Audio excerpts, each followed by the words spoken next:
Bonjour à tous et à toutes et bienvenue dans cette nouvelle vidéo de Nono du Web. Aujourd'hui on va encore faire de la Poké API, mais je voulais vous montrer aujourd'hui comment faire du CSS, comme on fait traditionnellement. Mais aujourd'hui on va le faire avec une librairie dans React. Alors il y a plusieurs librairies, il y a Style Component, il y a Tailwind. Aujourd'hui moi je vais vous montrer comment on fait du Style Component avec Pokémon. En fait on va garder notre architecture, mais on va la changer, on va enlever le CSS qu'on a déjà et on va le retravailler, mais en style component pourrait avoir exactement la même chose qu'il y a ici qu'on avait avant, mais on va la retravailler. Donc on est parti sur notre code. Donc déjà, avant tout, on va faire un npm i style component pour pouvoir installer le package. Mais avant tout, on peut aller aussi sur Style Component. Style Component, je vous mettrai le petit lien comme d'habitude. Et voilà comment va se présenter notre code. En fait, au lieu de mettre une div, c'est le button qui va être notre div, comme ici. On va mettre button, au lieu de mettre div, je sais pas quoi, on va mettre button et on va mettre tout ce qu'il y a besoin dedans. Je vais vous montrer après. Donc ça, c'est le site de Style Component avec la documentation qui est ici avec tout ce que vous avez besoin pour pouvoir après, si vous voulez, avancer dedans. Donc on va repartir sur notre petit Pokémon. C'est un petit problème, j'ai changé un peu. Les bulles bizarres, les Pikachu, un petit problème, ça change un peu. Donc on va aller sur notre code et on va faire directement un npm i style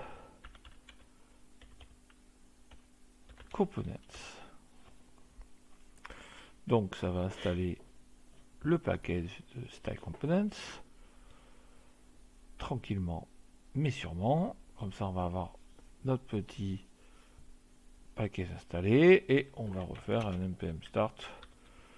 On pourra très bien le faire après. Donc maintenant, comme je vous ai montré sur le petit site, le site de Style Component comment c'était fait, nous on va le faire aussi de la même façon. Donc on va retourner dans notre header pour commencer. Déjà on va plus avoir besoin du header.css.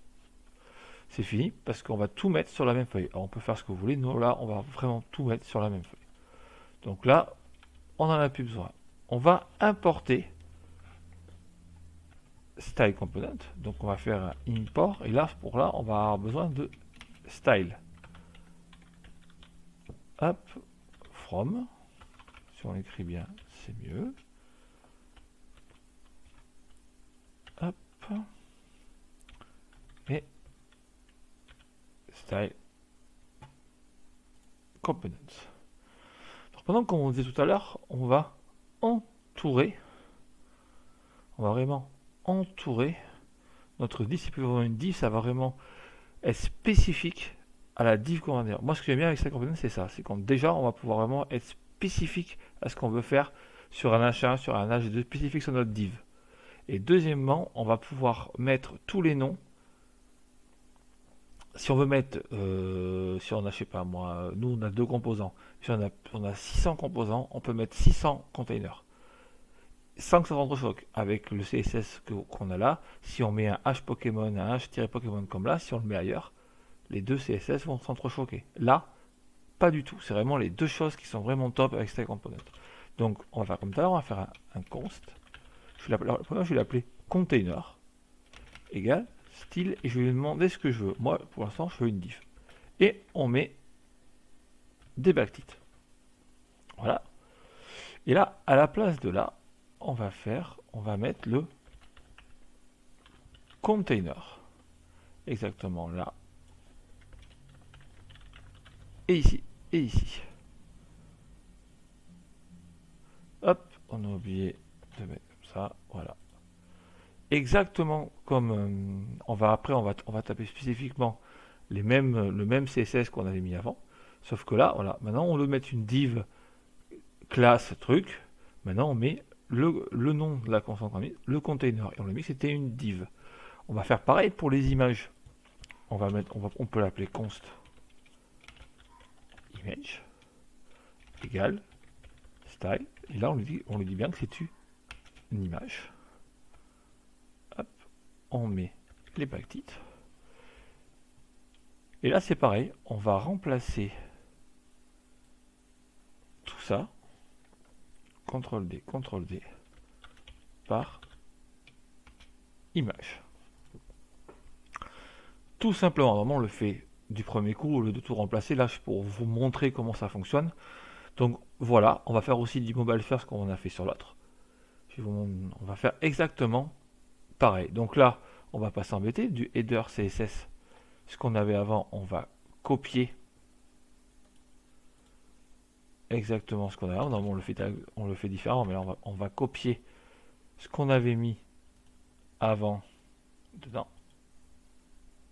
Hop.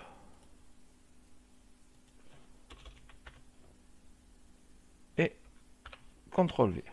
Et là, on a exactement la même chose, sauf que là, on l'a fait en Style Component.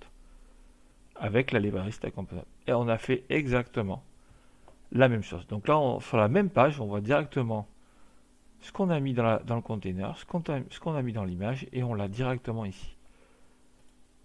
Maintenant, pour cette première page, moi, je veux le faire aussi en mobile first, comme c'était exactement fait précédemment. Donc, on va faire exactement la même chose avec un Media Screen and MinWiz 600px. Donc, il y a deux solutions. Soit à chaque fois, vous le réécrivez ici, Media Screen and, comme du CSS normal. Soit qu'on peut faire une deuxième possibilité, c'est que ici, dans le CRC, on pourrait mettre un nouveau fichier et on pourrait l'appeler responsive.jf. Responsive.js. Mais hop, je l'ai très mal écrit. Très important de bien écrire, autrement après ça bug beaucoup. Voilà, responsive.js. Et on va mettre le Metascreen ici pour pouvoir, avec les props, pouvoir l'avoir partout. Au lieu d'écrire Mediascreen tout le temps, on pourra avoir une constante une fonction qu'on peut exporter partout et qu'on peut se servir. C'est quand même beaucoup plus simple que de toujours d'écrire la même chose. Donc là, on va d'abord importer le CSS dans deux style component. From style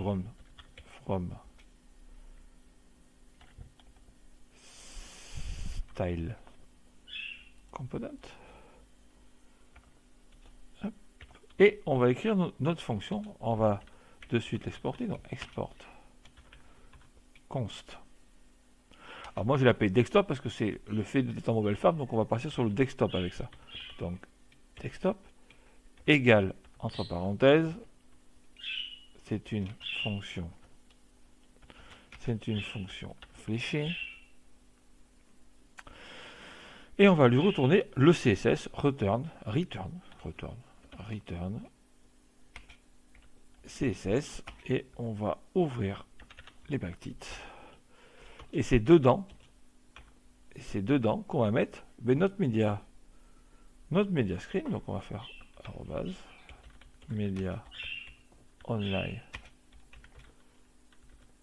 screen and, mais là on va utiliser comme on fait d'habitude le MinWiz. Donc min, comme on avait fait sur l'autre, hein, le MinWiz 2.600px. Et on va ouvrir exactement les encolades. Pour après, on va se servir des props pour pouvoir envoyer sur nos différents composants. Donc on va mettre hop, sauf que je me suis trompé, c'est pas des parenthèses, mais des encolades, et on met exactement les props. Là on va mettre ça et on va se servir des props, donc il faut les mettre exactement ici aussi.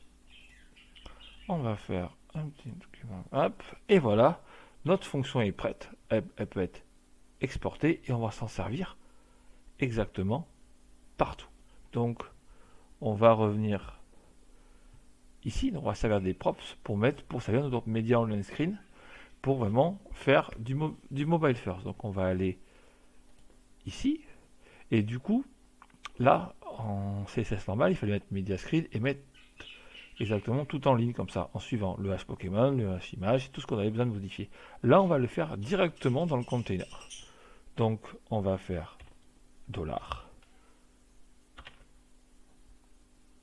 accolade. Là on va lui mettre qu'on veut le desktop, comme ça ça va permettre d'aller le chercher.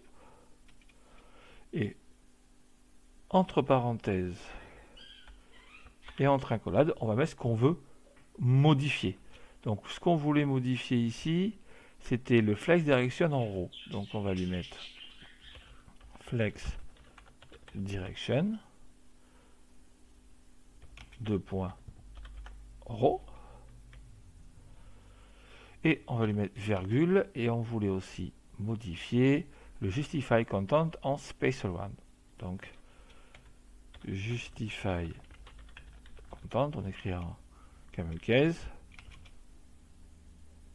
et on a dit en space element. Exactement ce qu'on avait mis dans le header CSS, on le met là. Et là, on va faire pareil pour le hash image. Donc là, c'était un with en 25 rem. On peut très bien copier ça. CTRL C. CTRL V. Et on va lui mettre juste hop, le with en 25 rem. Tout simplement. Et là, vous en avez vraiment fait du style component pour le header. On a fait vraiment du style component. Ce qui peut être bien avec ça, c'est que normalement on fait un dossier avec le header.css, le header.jsx. Là, on n'a besoin que du header.jsx. Donc on peut enlever le header.css et on peut même très bien hop, le mettre ici, le déplacer. Il nous demande de mettre à jour les importations, on met surtout oui. Et on peut enlever ce dossier qui nous sert vraiment plus à rien parce qu'on a vraiment besoin que le header.jsx. Et on l'a fait vraiment là, du style component. On a vraiment notre conteneur qui est là, qui est ici, et l'image, on lui a mis exactement la même chose. Maintenant, on peut faire pareil avec notre Pokémon.gsx. Donc déjà, toute la logique là ne bouge pas du tout. Donc déjà, c'est top. Donc, on va céder du header.gsx, donc on va importer style de style component. Donc voilà. Ça c'est le const Pokémon. On va descendre un peu. Et là on va faire comme tout à l'heure. Donc un const container. Comme je vous ai dit, on peut reprendre exactement les mêmes sans qu'il y ait de problème. Ça s'entrechoque après. Il n'y a pas de souci. Ça fonctionne très bien. Hop, qu'est-ce qu'on va avoir besoin? On va avoir besoin de P. Donc on va faire const, on peut l'appeler, comment on les avait appelés? On avait rien mis, donc on peut appeler des comme description. Et on va dire que c'est des styles P. Hop. Là, et on va avoir besoin encore d'une image. Donc, const image est égal style, comme tout à l'heure, image. Et pour finir, on va avoir besoin de boutons. Donc, on va mettre un const button est égal style.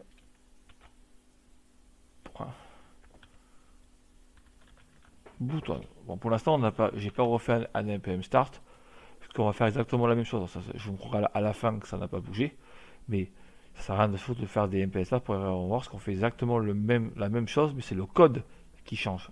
Pas vraiment ce qu'on va montrer à l'écran, c'est le code qui change. Et là, on se sert d'une librairie pour du CSS. Donc ici, on va mettre notre container. Donc, hop, la div Là, on va la changer ici aussi. Container. Ici, l'épée. Hop, on fait CTRL D. Ah, pour ces deux P ici, on va les appeler, on a mis desk. Et pour ces deux P qui sont ici, slash desk. Ici, ben, ça va être notre fameuse image. Hop. Et là, ça va être tout simple, parce qu'il faut juste mettre bouton, bouton, bouton et bouton. Là, déjà, on a retransformé notre code, tout simplement, avec du style component. Donc maintenant, on va, comme tout à l'heure, on va se servir du CSS pour le remettre exactement dedans. Donc Pokémon.css. On commence avec le container. Donc CTRL C. Ici, on va même faire encore mieux après. Hop. Là, CTRL V. Ce qu'on pourrait faire, c'est Pokémon.css, le mettre ici. Comme ça, on irait légèrement un peu plus vite. Donc là, ça c'est bon. Ah, on a un problème parce que regardez, image, il n'a pas été pris. Pourquoi image? Parce qu'on s'est trompé. Hop. Là, le desk a bien été mis, tout a bien été mis. Donc le CTRL P, le P, hop, C, V. Les images, c'est pareil. On va juste rajouter quelque chose que je me suis rendu compte après avoir fait notre application, c'est que quand on clique sur le bouton Next, vu que l'image, on n'a pas modifié d'auteur, elle bouge beaucoup. Et elle change par rapport à la hauteur de l'image du Pokémon. Donc on va rajouter un on va mettre à 16 REM pour avoir tous les Pokémon à la même taille. C'est quand même plus simple et beaucoup plus joli. Donc notre container bouton ici. Hop, fait. Là, on va j'ai oublié, mais on peut très bien enlever ça. On va plus en avoir besoin. Et là, il va avoir le bouton Prev Over et le bouton Next parce qu'on a deux boutons. Que tout à l'heure, on a mis des idées.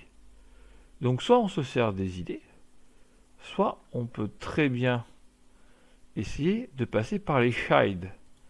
Donc, là, on va mettre un et parce qu'on est bien que le bouton, il a deux enfants.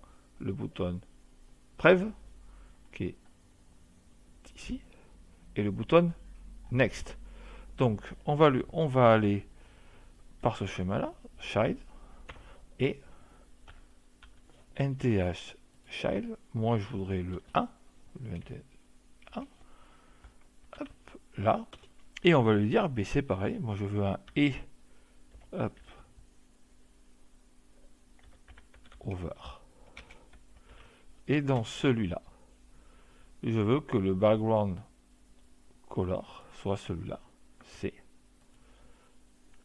V, tout simplement. Et on va faire la même chose en suivant. V, mais avec le 2. Hop, ah, on a une erreur, je me suis trompé, attendez, on va faire CTRL Z. Hop, oui, il va falloir qu'on sorte d'ici, hop, pour faire exactement la même chose. Et on va surtout, on en a oublié une, donc hop, une accolade pour finir. Et là, on va se passer sur le deuxième, et sur le deuxième, on veut un over, exactement comme celui-ci. Hop, voilà.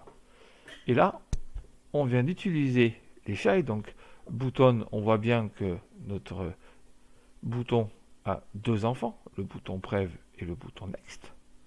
Et on va utiliser nth-child pour aller chercher spécifiquement le premier enfant du bouton et pas les deux en même temps. Donc on lui demande sur le 1, sur l'enfant numéro 1 d'aller chercher le over et de le mettre en vert.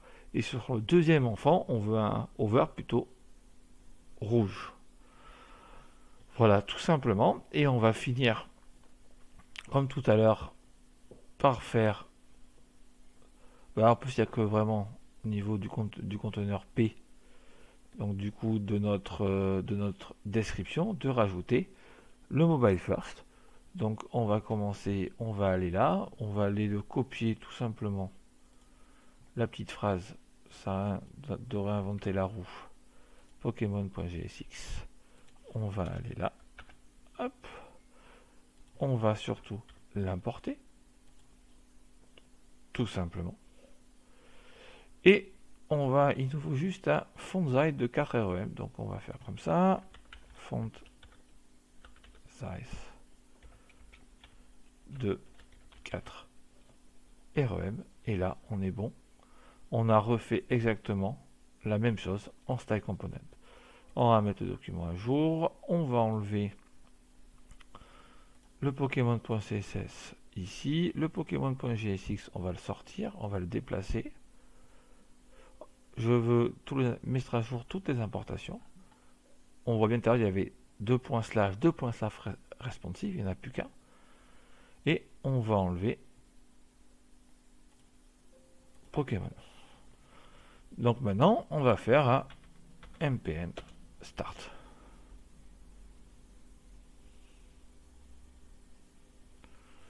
Attends, ça va charger et normalement,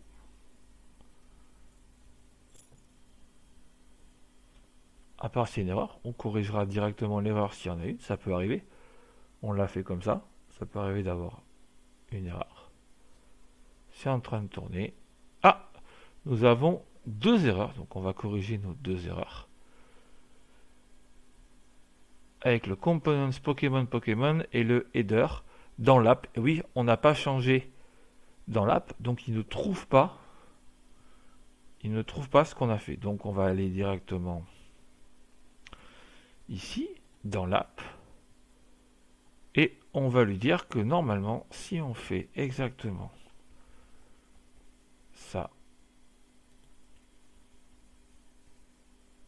et ça, nous avons encore 3 erreurs. Donc, et après, il y a des problèmes au niveau des assets. Au niveau des header.gsx, donc on va aller encore dans header.gsx, et on a des soucis ici, parce que ça n'a pas changé. Comme ça aurait dû le faire tout seul. Voilà. Et là, normalement, complet successfully, donc on va repartir ici, on va recharger, et ça ne fonctionne toujours pas. Donc on va aller voir pourquoi. C'est bien aussi d'avoir des erreurs. Donc on a un problème avec desk is not a function. Donc on va aller voir directement ici.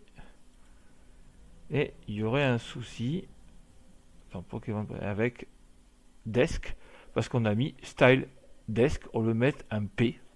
Je suis trompé tout à l'heure. Donc si on met un P, hop, on repart ici. Et là, on a exactement notre application Pokémon, donc en mobile. Et comme je vous disais, si on appuie sur le Next, maintenant qu'on a géré comme il faut la taille des Pokémon, notre bouton Next ne bouge plus. On peut aller au bon nous semble pour chercher nos Pokémon. Et normalement, on l'a aussi très bien en desktop. Et aussi, le bouton ne bouge plus. Et on peut faire défiler nos Pokémon tout simplement à l'infini. Et je crois que là, je m'étais arrêté sur le gros lemme. Pour finir cette belle vidéo, on va s'arrêter sur le Caninos qui est très mignon. Voilà pour cette vidéo. Donc aujourd'hui, on a fait du style component. Je voulais vous montrer sur quelque chose qui était déjà fait. Je voulais pas vous faire 2 petits bouts de code avec un bandeau, quelque chose. Je voulais vous montrer quelque chose qu'on avait déjà fait. Donc je suis resté sur l'appli Pokémon qu'on a fait récemment. Donc voilà, on a fait du style component. J'espère que ça vous servira. C'est bien aussi de connaître plusieurs librairies de CSS, pas faire vraiment du CSS pur. Il y a le SCSS aussi qui peut être jouable. Moi, je fais du style component. J'étais pas trop pour au début, mais maintenant je m'y suis mis. Et je trouve ça quand même vraiment top. Et c'est vraiment très simple d'utilisation. Voilà pour cette vidéo. Je vous remercie, vous entendez ma petite perruche qui chante parce qu'elle m'entend parler. Je vous souhaite une bonne journée, pensez à liker, pensez à mettre des petits pouces. Et je vous souhaite une très bonne journée et à la prochaine vidéo.